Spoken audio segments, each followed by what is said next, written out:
મારા ખેતરમાં કેરી અને જમરૂખનો બગીચો હતો. હું એકલો હતો. મારી પત્નીનું અવસાન થઈ ચૂક્યું હતું. કેરીના બગીચામાં ઘાસ કાપવા માટે મારે કેટલીક સ્ત્રીઓની જરૂર હતી. તેથી હું નજીકના ગામમાં સ્ત્રીઓને જોવા ગયો. પણ મને માત્ર એક જ સ્ત્રી મળી. તે ખૂબ સુંદર હતી. તેની ઉંમર આશરે 27-28 વર્ષની હશે, પણ તે વિધવા હતી. હું તેને મારી ગાડીથી ખેતરમાં લાવતો અને પાછી છોડવા જતો. એક દિવસ બપોરે ખેતરમાં કોઈ નહોતું, માત્ર હું અને તે. અમે બંને જ હાજર હતા. તો નમસ્કાર દોસ્તો, મારું નામ ગણેશ છે. મારા લગ્ન કેટલાક વર્ષ પહેલાં થયા હતા.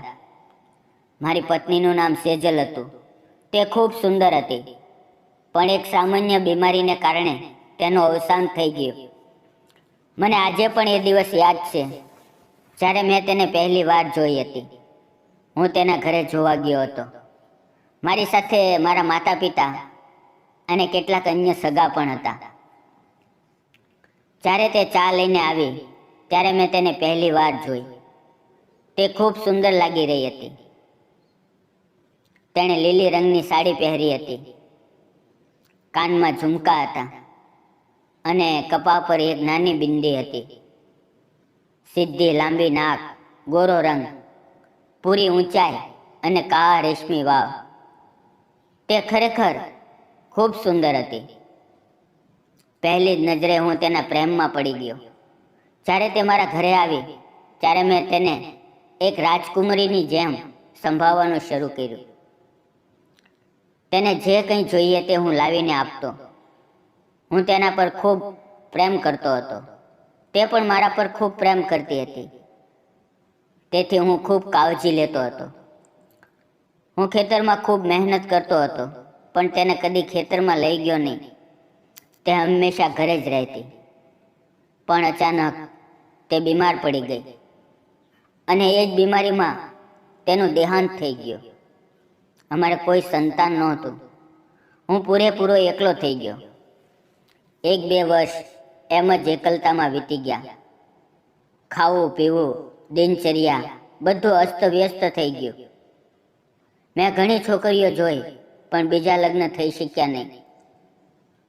હવે મારી ઉંમર 34 વર્ષની છે અને હું આજે પણ એકલો છું. હું ખેતી કરું છું. મેં કેરીનો બગીચો લગાવ્યો અને જમરૂખનો બગીચો પણ લગાવ્યો.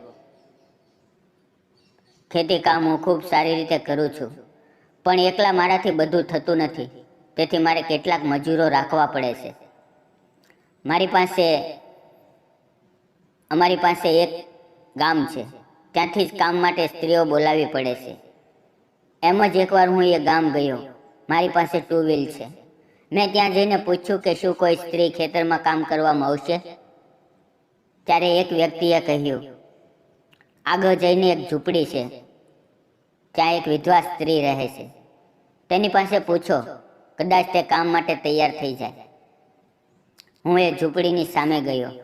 દરવાજો ખટખટાયો ત્યારે ત્યાંથી એક સુંદર, લગભગ 27-28-29 વર્ષની યુવતી બહાર આવી. તે ખૂબ સુંદર હતી. મેં કહ્યું, મારું ખેતર બાજુમાં જ છે. ખેતરમાં કામ માટે સ્ત્રી જોઈએ. શું તમે આવી શકશો?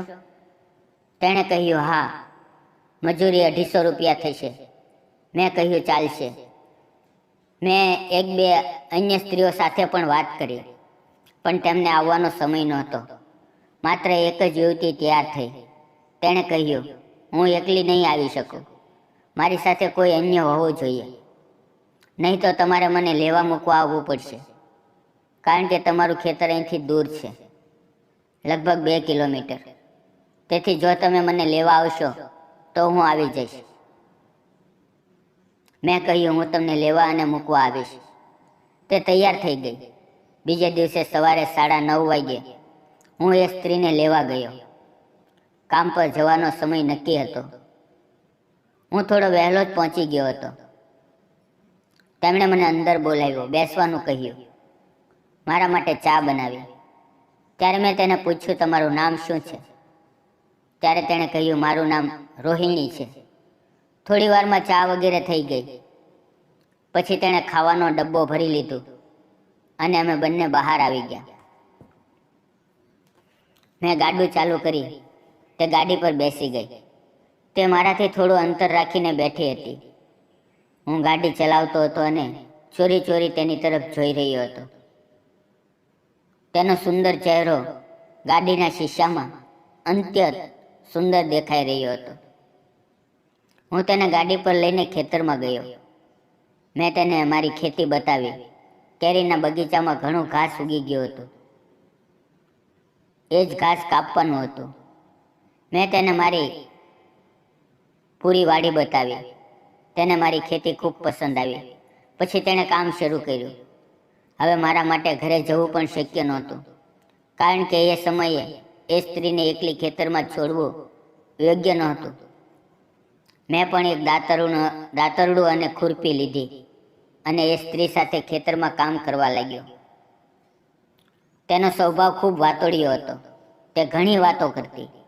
તેની સાથે વાત કરવી ખૂબ સારી લાગતી. તે કામમાં પણ ખૂબ ઝડપી હતી. તે મારાથી ઘણી આગળ સુધી ઘાસ કાપતી જતી. મને આદત નહોતી, તો પણ હું તેની સાથે કામ કરવા લાગ્યો. બપોર થઈ ગઈ. મેં બંને માટે પીવાનું પાણી અમારા કૂવામાંથી ઉતરીને કાઢ્યું. પછી અમે બંને ખાવા માટે બેઠા. હું ખાવાનું લાવવાનું ભૂલી ગયો હતો. ત્યારે તેણે કહ્યું, આવો આપણે બંને થોડું થોડું ખાઈ લઈએ. તેણે મને એક થાળીમાં એક રોટલી, લીલા મરચાંની ચટણી અને થોડી શાકભાજી આપી. તેણે ખૂબ સારું ખાવાનું બનાવ્યું હતું. ખેતરમાં ખાવું કંઈક વધારે જ મીઠું લાગે છે અને મહેનત કર્યા પછી ભૂખ પણ વધારે લાગે છે. એટલામાં મારું પેટ ન ભરાયું. મને હજુ પણ ભૂખ લાગી હતી, પણ હું ડબ્બો લાવવાનું ભૂલી ગયો હતો. તેથી એ શક્ય ન થઈ શક્યું. હવે ધીમે ધીમે 1-2 દિવસ વીતી ગયા. લગભગ અડધું ખેતર સાફ થઈ ગયું હતું. ધીમે ધીમે અમારી સારી ઓળખાણ થઈ ગઈ. તેણે મને પૂછ્યું, તમારા ઘરમાં કોણ કોણ છે? મેં કહ્યું, મારા થોડા વર્ષ પહેલાં લગ્ન થયા હતા, પણ મારી પત્નીનું અવસાન થઈ ગયું. હવે હું એકલો રહું છું.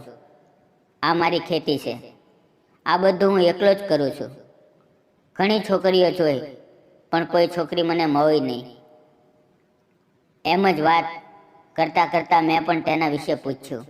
તે બોલી, મારી પણ તમારા જેમ લગ્ન થયા હતા, પણ મારા પતિને તે ક્યાં ગયો કંઈ ખબર જ ન પડી.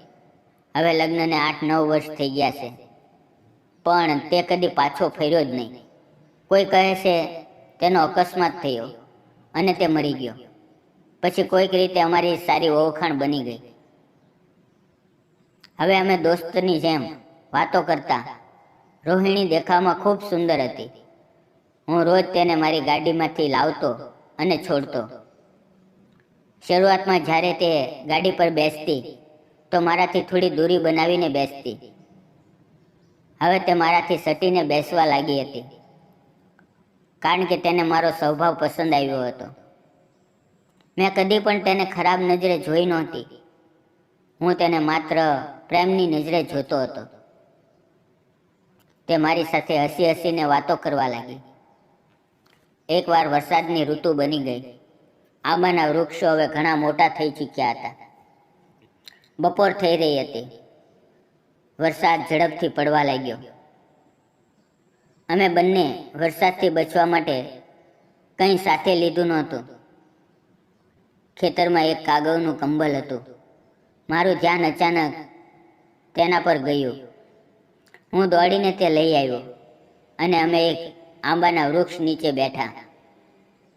એ કાગળ અમે માથે ઓઢી લીધો. અમે બંને ખૂબ પાસ આવી ગયા હતા. તે મારી આંખોમાં જોઈ રહી હતી અને હું તેની આંખોમાં જોઈ રહ્યો હતો.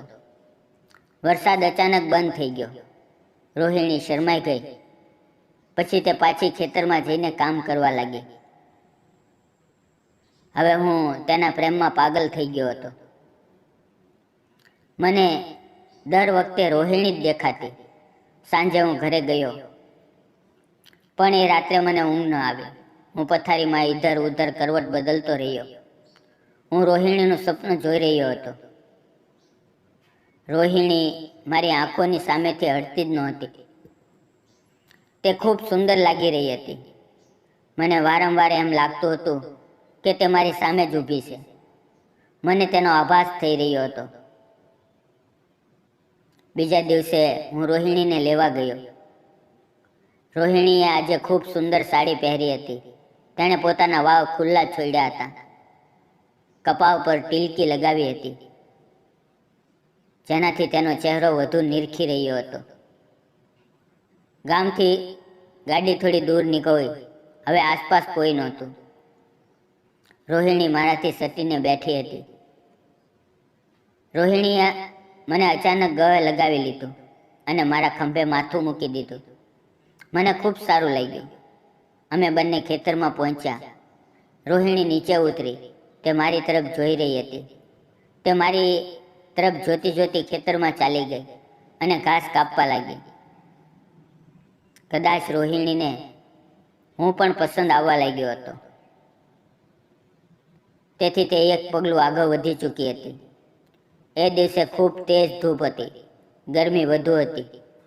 અમે 12 વાગ્યે જ કામ બંધ કરી દીધું અને એક આંબાના વૃક્ષ નીચે જઈને બેઠા. રોહિણીએ મારી પાસે પાણી માંગ્યું. મેં તેને એક તાંબાના વાસણમાં પાણી આપ્યું. તે પાણી પી રહી હતી. તેના ગોરા ગળામાંથી નીચે જતી પાણીની ધાર મને સ્પષ્ટ દેખાતી હતી. તે એટલી ગોરી અને ઉજળી હતી. તેની નાજુક કાયા મને તેની તરફ આકર્ષિત કરી રહી હતી.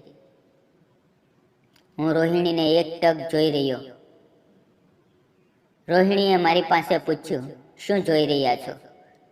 મેં કહ્યું, તારું સૌંદર્ય જોઈ રહ્યો છું. તું કેટલી સુંદર લાગે છે. તારે બીજા લગ્ન કરી લેવા જોઈએ. તે બોલી, મને કોઈ સારો છોકરો મળ્યો જ નહીં અને કામના કારણે સમય જ ન મળ્યો.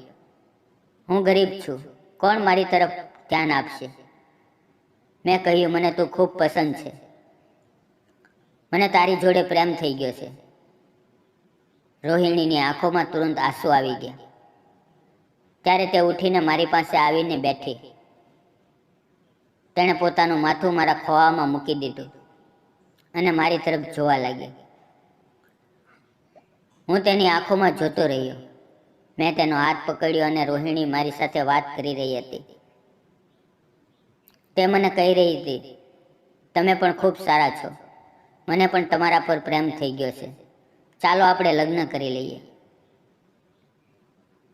હું પણ રોહિણી સાથે લગ્ન કરવા તૈયાર થઈ ગયો. હવે રોહિણી રોજ કામ પર આવવા લાગી. અમે બંને એકબીજાને મળતા. હવે અમારા બંનેના દિલ મોહી ચૂક્યા હતા. કેટલાક દિવસો પછી અમે ગામના મંદિરમાં જઈને લગ્ન કરી લીધા. હવે રોહિણી અને હું અમે સાથે રહીએ છીએ. અમે બંને ખૂબ ખુશ છીએ. સમાજે અમને બદનામ કરી દીધા, પણ અમે તેની વાતોની પરવાહ ન કરી. હવે તે મા બનવાના સપના જોઈ રહી છે. હું પણ પિતા બનવાનું સપનું જોઈ રહ્યો છું. ઘણા દિવસોનો અધૂરો પ્રેમ હવે મને મળવા લાગ્યો છે. અમે બંને ખૂબ ખુશ છીએ. રોહિણી ઘરનું બધું કામ કરે છે.